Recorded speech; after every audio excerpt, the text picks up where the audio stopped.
Hi, welcome to my channel. Today, we delve into another shocking true crime story. According to psychologists, teenagers often commit crimes for three main reasons: the desire to assert themselves and gain authority among peers, addiction to substances like alcohol or drugs, and a sense of impunity. They believe they can escape severe punishment due to their young age. In our story today, a high school girl named Mackenzie becomes the perpetrator of a horrific tragedy that claimed two lives. Remarkably, she displayed no remorse and seemed confident she would escape justice. The courtroom verdict stunned both her and her mother, who had fervently defended her. Let's explore who Mackenzie really is. Mackenzie was born in August 2004 in the quiet town of Strongsville, Ohio, as the third child in her family.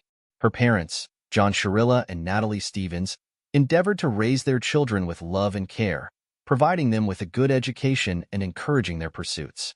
Mackenzie, the youngest daughter, was a family favorite, often indulged and forgiven for her misdeeds. From an early age, she grew up demanding and selfish, always getting her way and believing in her own impunity. As she aged, Mackenzie's behavior worsened. Teachers and classmates noted her quick temper, impatience, and tendency to throw tantrums. She became notorious for her defiant attitude, disregarding others' opinions and insisting her word be final. Her parents, attributing this behavior to adolescence, remained patient, not realizing the deeper issues at play. By high school, Mackenzie had developed a serious alcohol habit and occasionally experimented with illegal drugs, actions that posed a threat not only to herself but also to those around her. Yet, her parents either didn't notice or chose to ignore the escalating problems. Mackenzie was also a fervent user of social media, frequently posting provocative images of herself engaging in reckless behaviors and leaving equally provocative comments. Her circle of friends shared her rebellious inclinations. They engaged in vandalism, organized fights, and even stole, though they typically escaped with mere warnings from the police. This only reinforced their belief in their own untouchability. Dominic was another native of Strongsville, born in September 2001. He was the fourth of 7 children in a close-knit family headed by Frank and Christine Russo. Dominic excelled in school, actively participated in sports, and maintained a healthy lifestyle. Despite his large family, he was never deprived of love and attention. Dominic had a wide circle of friends and was known for being the life of any party. With his striking appearance and charm, he was popular among peers but preferred serious relationships over fleeting romances. After graduating high school, Dominic enrolled in a local university, aiming to become a music producer. He was talented and versatile, writing and performing his own songs. By 20, Dominic had established a small business, owned a car, and rented an apartment in a good neighborhood. He continued to excel in sports and was a top student at his university. Dominic and Mackenzie first met at a party in the fall of 2021. Mackenzie, then in her final year of high school, was instantly drawn to the handsome, curly-haired young man who was unlike any of the boys she usually associated with. Dominic, well-mannered and educated, stood out in stark contrast to her usual companions. Mackenzie, with her striking looks and charm, quickly captured his attention, and they began dating shortly thereafter. Mackenzie's parents were thrilled with her choice, seeing Dominic as an ideal match. However, Dominic's parents harbored reservations. Though Mackenzie made an effort to appear sweet and innocent, something about her raised red flags for Frank and Christine Russo. Nonetheless, friends and family believed Mackenzie was genuinely in love for the first time and hoped the relationship would positively influence her. The couple's relationship quickly became the talk of their small town. They were seen everywhere together, holding hands and displaying their affection openly. While some felt sorry for Dominic, believing he didn't know what he was getting into, most were happy for the young couple. As time passed, Dominic began to notice troubling aspects of Mackenzie's behavior. She demanded he comply with her wishes and threw tantrums if things didn't go her way. Dominic initially brushed this off as youthful immaturity, but her actions grew increasingly alarming. She became aggressive, sometimes even resorting to physical violence when they were alone. Eventually, Dominic decided he couldn't continue the toxic relationship and suggested they take a break. This decision unleashed Mackenzie's fury, She threatened to kill him if he left her and made public scenes, further solidifying Dominic's resolve to end things. In the following days, Mackenzie began obsessively stalking Dominic, refusing to accept the breakup. She bombarded him with calls, messages, and public confrontations, turning his life into a nightmare. Her behavior escalated to the point where she even threatened to kill him if he didn't come back to her, describing her plans in chilling detail. Despite the clear danger, Dominic still hoped she would eventually move on, not realizing the extent of her obsession. As Mackenzie's obsession with Dominic grew, she refused to let go of their relationship. She continued to stalk him relentlessly, showing up at his house, sending threatening messages, and making public scenes. Dominic, overwhelmed and frightened by her behavior, recorded some of her outbursts, hoping it might help if things escalated further. Mackenzie's threats became more detailed and menacing, including promises to run him over with her car or drive them both off a cliff. Realizing that threats and aggression were not working, Mackenzie switched tactics. She started acting sweet and remorseful, pretending to have changed. She asked Dominic for help with her university applications and spoke about her future with a newfound seriousness. Dominic, despite everything, still had feelings for her and decided to give her another chance. They began to see each other again, but this time their meetings were more secretive. Dominic's brother, Angelo, noticed the rekindled relationship and warned Dominic that it was a bad idea.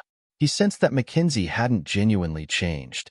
However, Dominic, blinded by his feelings, ignored his brother's concerns and continued to believe in Mackenzie's transformation. Unbeknownst to Dominic, Mackenzie was meticulously planning a horrifying act of revenge. She became fixated on the idea of a dramatic car crash. She spent hours driving around the city, scouting for the perfect location to execute her plan. Eventually, she found a secluded industrial area with a massive brick wall, deciding it was the ideal spot for a high-speed collision. Initially, Mackenzie intended to die alongside Dominic, creating a tragic story that would be remembered by everyone in their town. She even confided her plans to a close friend, who dismissed it as another one of her delusional ideas. At the end of July 2022, a week before her 18th birthday, Mackenzie suggested to Dominic that they attend a party hosted by mutual friends. Dominic, still unaware of her true intentions, agreed, seeing it as an opportunity to enjoy time together and let everyone know they were back together. The party was scheduled for Saturday, July 30th. The couple arrived at the party hand in hand, appearing happy and in love. Friends noticed their affectionate behavior and commented on how good they looked together.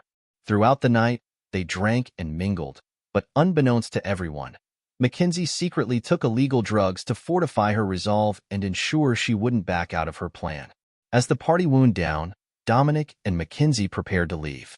A friend, Davin Flanagan, asked for a ride home. Despite Mackenzie's reluctance, Dominic insisted they help him, not wanting to arouse suspicion or cause a scene. Mackenzie reluctantly agreed, sealing Davin's fate. Despite Dominic's objections, Mackenzie insisted on driving. Dominic sat in the passenger seat, while Davin took the back seat. They left the party venue and Mackenzie drove cautiously at first, sticking to the speed limit. However, once they reached a red light, she contemplated her plan, ensuring her seatbelt was securely fastened, while her passengers remained unbuckled. When the light turned green, Mackenzie suddenly veered off the main road onto a poorly lit, deserted street leading to the industrial area. The passengers, possibly dozing off, didn't immediately realize the change. With a determined expression, Mackenzie accelerated to top speed, steering the car directly towards the brick wall. A loud crash echoed through the empty industrial zone, drawing the attention of a nearby resident who called emergency services. When medics arrived, they found Dominic and Davin dead at the scene, while Mackenzie, protected by her seatbelt and airbags, was critically injured but alive. Mackenzie was rushed to the hospital, where she was diagnosed with multiple fractures and internal injuries. Her blood tests revealed the presence of alcohol and drugs. While initially unconscious, she later regained partial consciousness, muttering incoherently about the accident. When police arrived to investigate, they found no signs of braking, suggesting that the crash was deliberate. They couldn't immediately question Mackenzie due to her condition, but suspicions grew as they gathered evidence. As Mackenzie recovered in the hospital, she initially claimed memory loss, attributing her actions to the influence of substances. However, under anesthesia and painkillers, she confessed to a doctor that she had intentionally crashed the car to kill Dominic and planned to die with him. She also admitted that Davin was an unintended victim, caught in her deranged plan. The doctor, skeptical of her drug-induced ramblings, reported her confession to the police, who then began piecing together the true nature of the tragedy. Surveillance footage and witness statements revealed that Mackenzie had driven the route multiple times in the days leading up to the crash, confirming her premeditation. Her attempt to cover up her intentions by claiming memory loss quickly unraveled as investigators uncovered more evidence. As the investigation into the crash deepened, the true extent of Mackenzie Sharilla's premeditated actions came to light.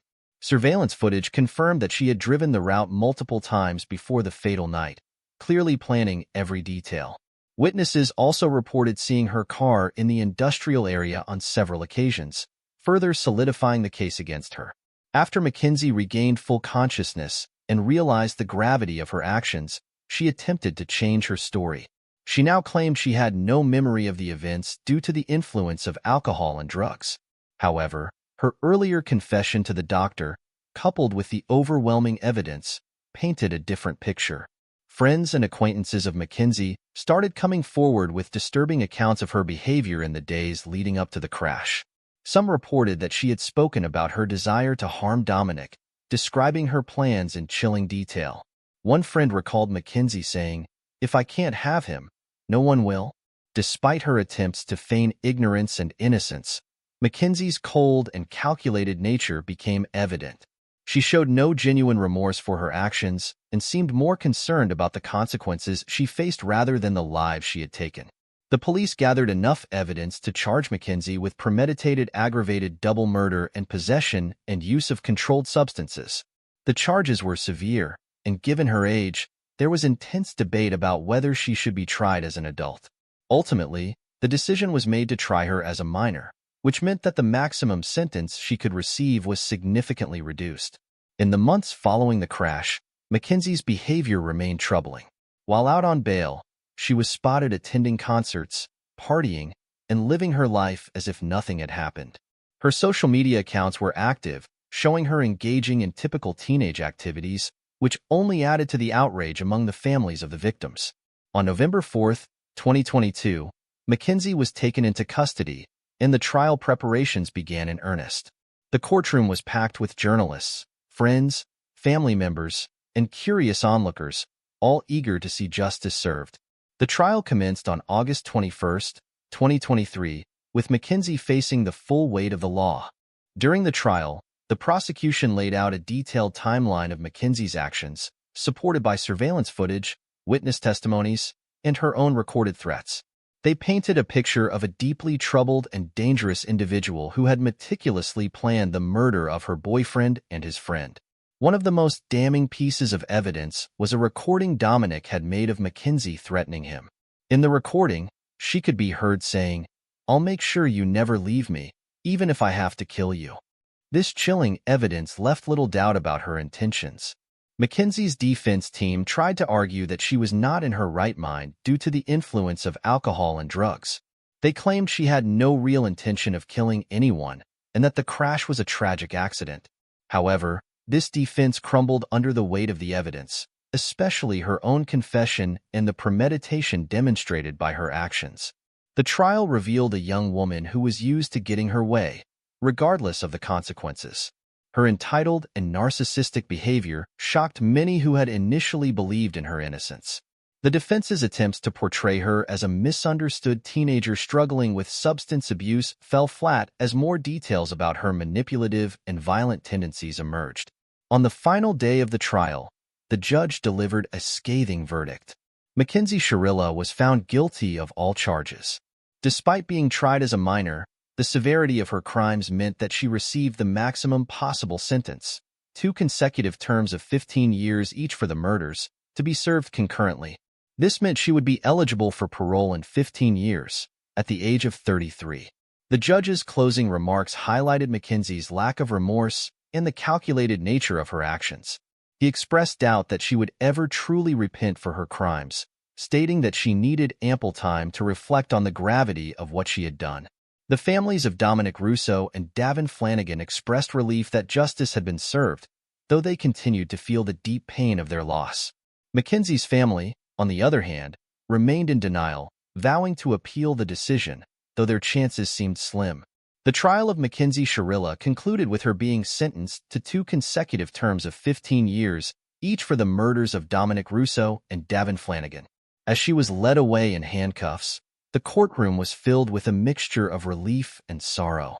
The families of the victims felt a sense of justice, yet the pain of their loss remained raw and overwhelming. In the weeks following the trial, the town of Strongsville struggled to come to terms with the tragedy. Dominic Russo and Davin Flanagan were remembered in heartfelt memorial services, where friends and family shared stories of their kindness, talent, and potential. The community rallied around their families, offering support and condolences. Dominic's family, in particular, channeled their grief into creating a scholarship fund in his name, aimed at helping aspiring musicians pursue their dreams. The fund received overwhelming support from the community, ensuring Dominic's legacy would live on through the opportunities it provided to others. Mackenzie's family, meanwhile, continued to proclaim her innocence, insisting she had been unfairly judged. They filed an appeal, arguing that Mackenzie's age and alleged impaired state at the time of the crash should have been given more consideration. However, the appeal was quickly dismissed, with the appellate court upholding the original sentence. Mackenzie's behavior in prison reflected the same lack of remorse she had shown throughout the trial. She remained defiant, often getting into trouble with prison authorities. Reports from inside the prison indicated that she struggled to adapt to the regimented life and frequently clashed with other inmates and staff. As the years passed, the impact of the tragedy lingered. Dominic and Davin's friends found it difficult to move on, their lives forever marked by the sudden and violent loss of their loved ones. Some sought therapy to cope with the trauma, while others threw themselves into work or studies, trying to find a sense of normalcy. In a surprising turn of events, one of Mackenzie's former friends who had initially dismissed her threats as mere talk came forward with new information. She revealed that Mackenzie had once shown her a detailed plan of the crash, including sketches and notes about the industrial area and the brick wall. This revelation further cemented the premeditated nature of Mackenzie's actions, leaving no doubt about her intentions. The scholarship fund in Dominic's name grew significantly over the years, providing dozens of young musicians with the resources they needed to pursue their passions. Each year, a concert was held in his memory, bringing together the community and celebrating the positive impact he had on so many lives. Davin's family also found ways to honor his memory. They established a community center focused on sports and wellness, reflecting Davin's love for athletics and healthy living. The center became a beacon of hope and a place where young people could find support and guidance. Mackenzie's case continued to be a point of discussion and debate, often cited in conversations about juvenile justice and the treatment of minors who commit serious crimes. Some argued that her sentence was too lenient, while others believed it highlighted the need for better mental health and substance abuse interventions for troubled teens. As Mackenzie approached the possibility of parole, public interest in her case reignited. Many wondered if she had changed, or if she remained the same manipulative individual who had caused so much pain. Parole hearings became a focal point for the media, with both sides of the debate presenting their arguments passionately. In the end, the parole board faced a difficult decision. Mackenzie's lack of genuine remorse and her continued problematic behavior in prison weighed heavily against her. The board ultimately denied her parole, stating that she had not demonstrated the necessary rehabilitation to warrant early release. She would remain in prison, with the possibility of another parole hearing in the future. The story of Mackenzie Sharilla, Dominic Russo, and Davin Flanagan serves as a stark reminder of the devastating consequences of unchecked behavior and the tragic ripple effects of a single violent act. It's a tale of loss, justice, and the enduring struggle of a community to heal from unimaginable tragedy. Thank you for watching. Please subscribe to the channel and click the bell icon to stay updated with more true crime stories from around the world. Take care, and see you next time.